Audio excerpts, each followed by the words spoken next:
21세기 대명천지에 아직도 이런 짓이 대한민국 땅에서 일어나고 있다는 게 도대체 믿기지가 않습니다. 박성배 변호사님. 지난 1월 전북 장수군의 농협 한 30대 직원이 사무실 인근의 자신의 차 안에서 극단적 선택을 한 채 발견되는 일이 세상에. 벌어졌습니다.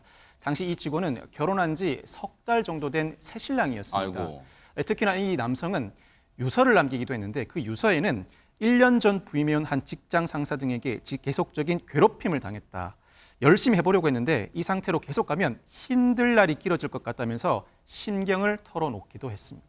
세상에 괴롭힘이 어느 정도였길래 지속적으로 괴롭힘 당했다는 유서를 쓰고 세상에 안타깝게도 극단적 선택을 하게 됐을까? 근데 최정화 기자님, 괴롭힘이 있었다 이것만 가지고는 우리가 시청자 여러분들 아니 뭐였을까 궁금하실 수 있잖아요. 일단 제가 가족이라면 너무너무 분노할 만한 사안들이 많은데요. 일단 피해자는 지난해부터 다수의 상급자들로부터 면박성 발언을 들어왔었다라고 이 지속적인 괴롭힘에 대해서 유족들이 이야기하고 있습니다. 네. 어떤 예들이 있냐면요. 네. 모든 직원들이 쓰는 직원용 주차장이 있어요. 근데 이 주차장에 차를 대지 못하게 막았다고 합니다. 직원용 주차장이라면서요? 네, 그러면서 하는 얘기가 네가 뭔데 이런 곳에 주차를 하냐라고 면박을 줬다는 거예요. 이뿐만이 아닙니다. 피해자가 몸이 조금 좋지 않아서 화장실을 자주 갔다고 해요. 그랬더니 왜 화장실을 자주 가냐라고 하면서 이 CCTV로 화장실 이용 시간이랑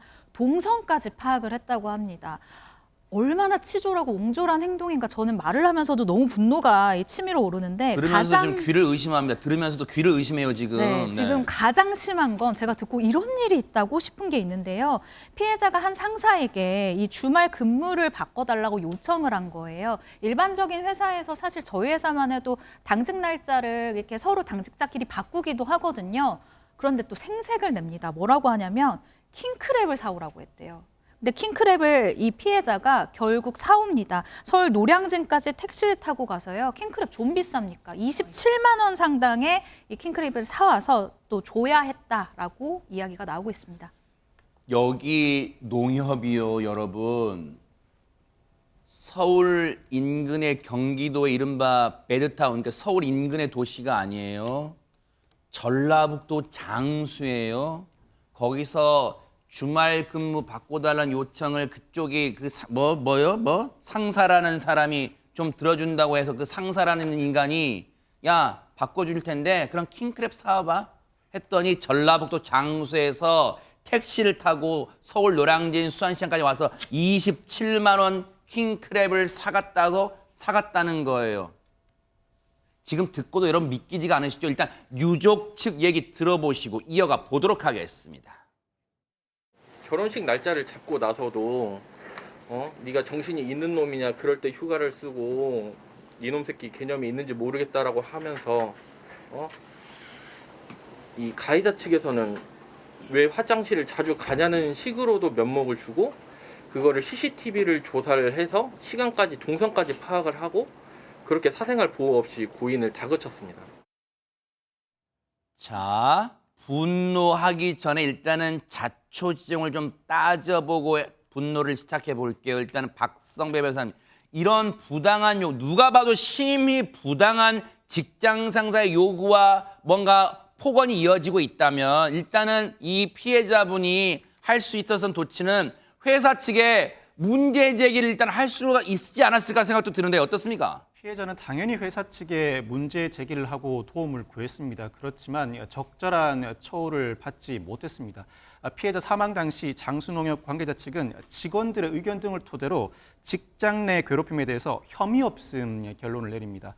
뿐만 아니라 장수농협 측은 설명하기를 신고 후에 피해자에게 한 달간 휴가 명령을 내리고 관련 상사의 부서를 변경하는 등 피해자와 분리하기 위한 조치를 취했다라고 설명을 했습니다. 그런데 최근 근로감독 결과 이는 모두 거짓임이 판명됐습니다. 피해자는 직장 내 괴롭힘 신고를 했지만 돌아온 것은 부당한 업무 명령과 불리한 처우였는데 다른 부서로 발령받은 것은 맞습니다. 그렇지만 내부 전산망이 접속되지 않는 컴퓨터를 배정받고 직무에서도 배제됐다고 합니다. 뿐만 아니라 가해자와 지인 관계인 공은 노무사를 선임해서 이 노무사로 하여금 피해자 진술 내용을 누설하게 하고 끝내 직장 내 괴롭힘이 아니라는 결론을 이끌어냈습니다. 뭐 전국에 대부분 선량한 공인노무사가 계신 걸로 믿습니다만 이 공인노무사라는 인간도 한패였어요. 어떻게 이런 짓을 할 수가 있습니까? 하늘이 두렵지 않아요? 천발이 두렵지 않습니까? 이 인간들아. 그런데 자, 이 가해자들 처벌은 혹시 어떻게 이루어졌습니까? 주희양 변호사님. 예, 이루어지진 아직 않은 것으로 보입니다. 이 행위들이 치졸한 행위인 것은 누가 봐도 명확하고요. 지금으로서는 이 괴롭힘 하나하나가 모욕이나 명예훼손 혹은 폭행이나 이런 것처럼 형법상의 행위에 해당하는지는 별도의 수사가 필요할 것으로 보입니다. 지금으로서는 고용부 측이 사측에게 이런 부분에 대해서 징계를 내리고 그리고 그 결과를 보고하라고 요구했습니다. 네. 그리고 추가로 이 공인 노무사에 대해서도 업무상 비밀을 누설한 혐의로 노무사회에 징계를 요구한 것으로 보입니다. 그 최진봉 교수님. 예. 저기 농협은 또 농협의 지역의 농협의 조합장도 있을 거 아니에요. 이런 실태를 몰랐을까요? 그러니까요. 네. 이해가 좀 안 돼요. 네. 예를 들면 이런 일들이 벌어지고 있고 이건 집단 따돌림이잖아요. 네. 그럼 어느 정도 위에 있는 사람들도 알았을 가능성이 저는 있다고 봐요. 물론 단정적으로 제가 얘기할 수는 없어요. 근데요, 이게 한두 명이 아니라 가해자가 4명이나 되고 그 4명이 조직적으로 어떤 한 사람을 괴롭히고 그리고 농협이랑 특히 장수농협이 얼마나 넓은지 모르겠지만 보통은 그렇게 근무자가 많지가 않아요. 농협에 가서 시골 같은 데 농협 가서요. 근무자 보면 뭐 10명 미만 저 장소는 제가 몇 명인지 확인을 안 했지만 그렇게 많지 않을 거로 보여져요. 근데 자리 배치를 PC가 연결도 안 된 곳에 자리 배치를 하고 그 사람에게 뭔가 주차도 못하게 하고 이런 부분들이 전혀 몰랐을까요? 그냥 한 명이 몰래 했다면 모르지만 4명이나 되는 사람이 지속적으로 이런 괴롭힘을 했다고 하면 어느 정도 그 농협 안에서는 묵인하고 있다고 하는 생각이 들 정도예요. 물론 이것도 제 추측의 영역입니다만 그러면 위에 있는 사람들 누군가라도 나서서 이 문제를 해결하려고 노력을 해야 되지 않겠습니까?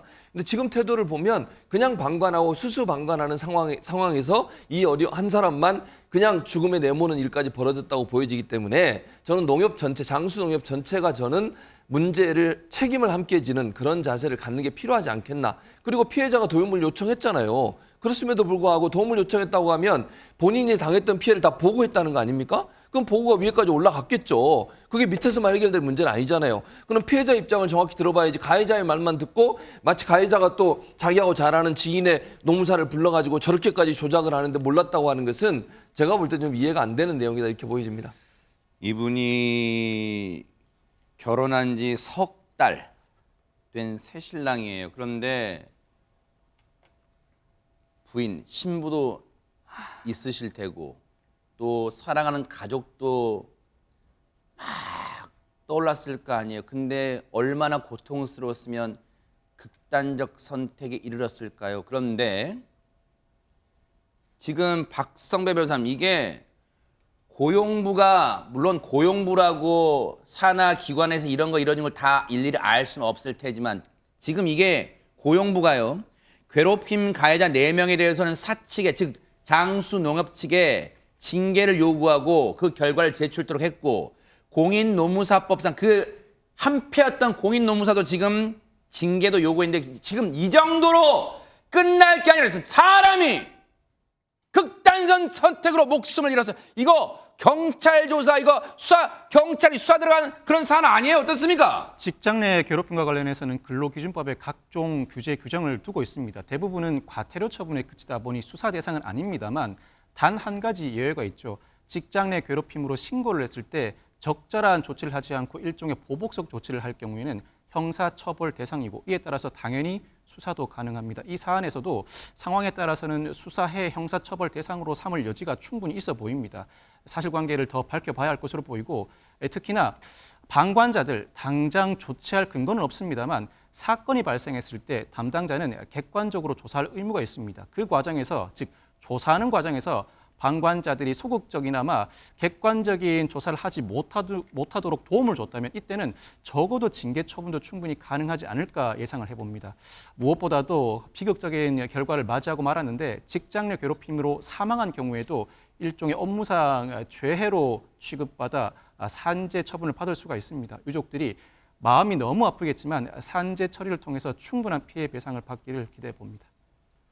가해자 4명과 그 공인노무사 끼리끼리 한패였던 이 인간들, 인간 같지도 않은 인간들, 그래 속이 시원합니까? 이런 짓을 해놓고 반드시 천벌을 받을 거예요. 이런 짓을 해놓고 지금 밥이 넘어갑니까? 반드시 법의 심판이 있기를 뉴스파이터가 눈 부릅뜨고 지켜보도록 하겠습니다. 당신들 뭘 그렇게 잘나서 그런 짓을 하고도 하루하루를 살아가고 있어요. 반드시 법의 심판 내려지기를 뉴스파이터가 눈 부릅뜨고 지켜보도록 하겠습니다. 지역망신 다 시키는 인간들아. 보고 계십니까? 대박 사건. 네, 안녕하십니까? 김명준입니다. 여러분과 함께하는 뉴스파이터. 다양한 소식과 뉴스를 보고 싶으시면 화면 오른쪽을 꾹 눌러 구독해 주시길 바랍니다. TV로도 유튜브로도 여러분께 한 발 더 다가가겠습니다. MBN 뉴스와 뉴스파이터를 사랑해 주셔서 고맙습니다.